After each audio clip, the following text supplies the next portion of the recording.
exchanging resources throughout the whole system and the environment. And we can view a torus as a set of spirals in both directions. And when we do, we can see that the energy is moving around the outside and then down the central vortex. And that central vortex, when we zoom in, it has this very distinct basket weave pattern, which in fact looks very much like the trunk of a tree. And in fact, the trees, many, many trees, you can see this basket weave pattern in them.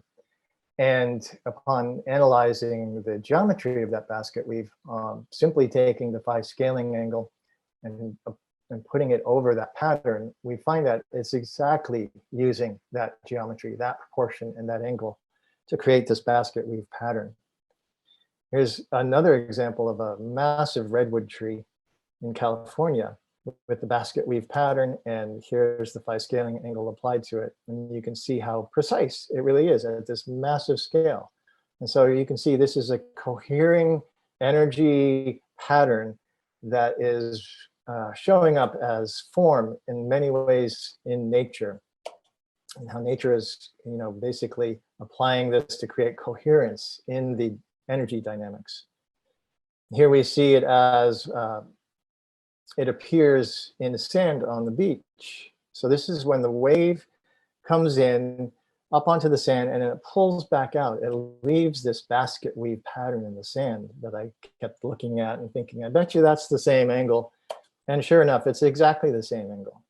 And so we can see now how the sand on the beach is like the surface of a whole toroidal flow, the double spiraling, one direction and the other, and the offset angle between those spirals showing up right here in the pattern of the sand.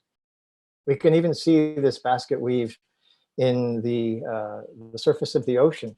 And here I've added just some scaling angles to show you, highlight. In fact, you can see underlying these dynamics in the ocean, exactly how we have seen it in the tree and in the sand. And this is why I call this the field pattern, because it's really informing how nature is coordinating the dynamics of flow, even in a tree trunk, because it's still based on flow, as everything is. I'm sure you all already know this, but it becomes very apparent here. And here is one last example of the, I find very compelling.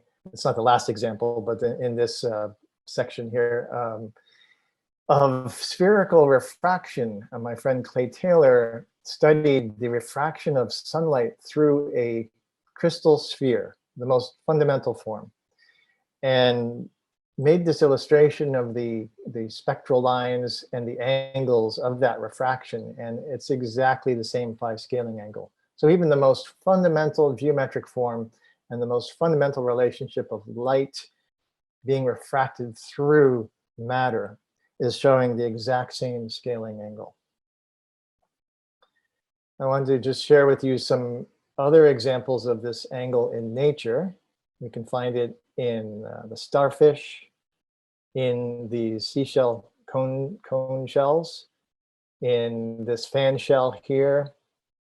We can see it in the overall form of the spruce tree, and even in the fractal branching of the spruce tree. So you can see that fractal nature of this pattern and of this angle. Here we see it in our own bodies, in the shape of the torso, the angle of the rib cage. You can see here the angle coming down along the ribs, and even the pelvis and the femurs coordinating in that angle, and many instances of the phi ratio within our own bodies. So we are just as much an expression of this natural phenomenon as everything else is in nature. Now this part of it is really key to understanding how this is all happening and why. And it has to do with what's called Phi damping. This comes from the work of one of my teachers named Richard Merrick, who has a wonderful book called Interference Theory, and he calls it Harmonic Interference Theory. And he describes really what the phi ratio is doing in terms of how it creates resonance in sound and in music, and the role it plays, which is fundamentally to create the boundary, the silent space around which it creates a container around which then resonance can occur, within which I should say, within which resonance can occur in this silent space container. And so phi is defining the natural boundary conditions between the foreground resonating frequencies and the background silent space between them. And when I came to understand this, it was the first time I looked at these forms like the pine cone and the sunflower, and I realized that the seeds, as we see them in the pine cone and here in the sunflower, these are the resonance points. This is matter coming into resonance, just like a musical tone comes into resonance. And in order for that resonance to occur, it needs to be contained in a specific harmonic space of silence surrounding it.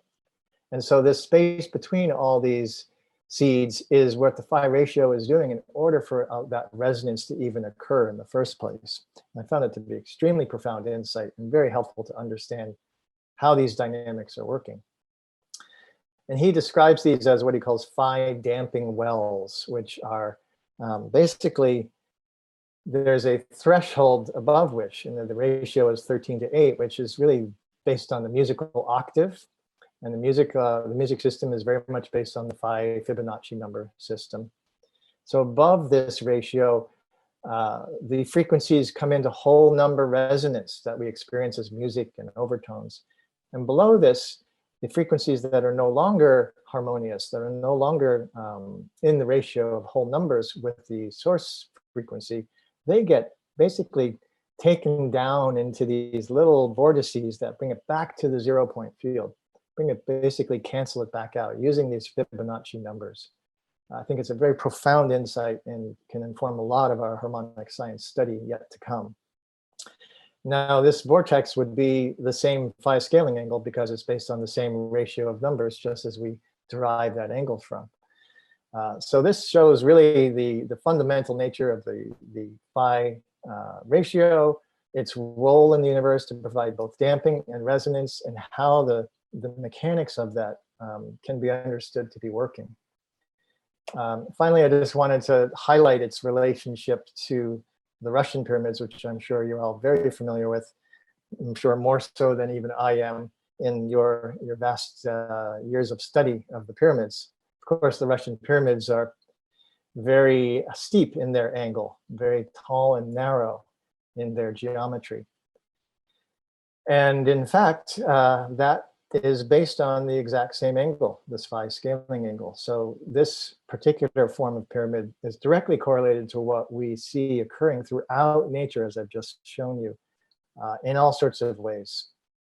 And my friend Charlie Zietz, I think many of you know Charlie, has been studying the Russian pyramids quite a lot, and he created this illustration of summarizing the pyramid geometries, the Giza pyramid, the Golden Ratio pyramid, the Nubian pyramid, and the Russian pyramid. And of course, the Russian pyramid fits precisely within that phi scaling angle geometry. And this is Charlie's logo, and I think it's a wonderful illustration of showing how these dynamics of energy flow through these torus vortex spirals, all growing within these phi ratio proportions, are really happening or occurring when you create this kind of a geometry. It's really coming into a harmonic resonance with that fundamental field pattern and that phi scaling angle that we see throughout nature. So this gives us a lot of insight into what may be actually occurring within those pyramids. And so that's my introduction and overview to the phi scaling angle, the nature's basket weave of coherence. And I hope that's helped to bring some insight into your fields of research and at least give some insight into how nature is coordinating in this beautiful, coherent manner. And I just want to close by saying namaste and thank you very much. And it's been a great pleasure to be here with you today. And I hope that this has brought some new insight into your explorations.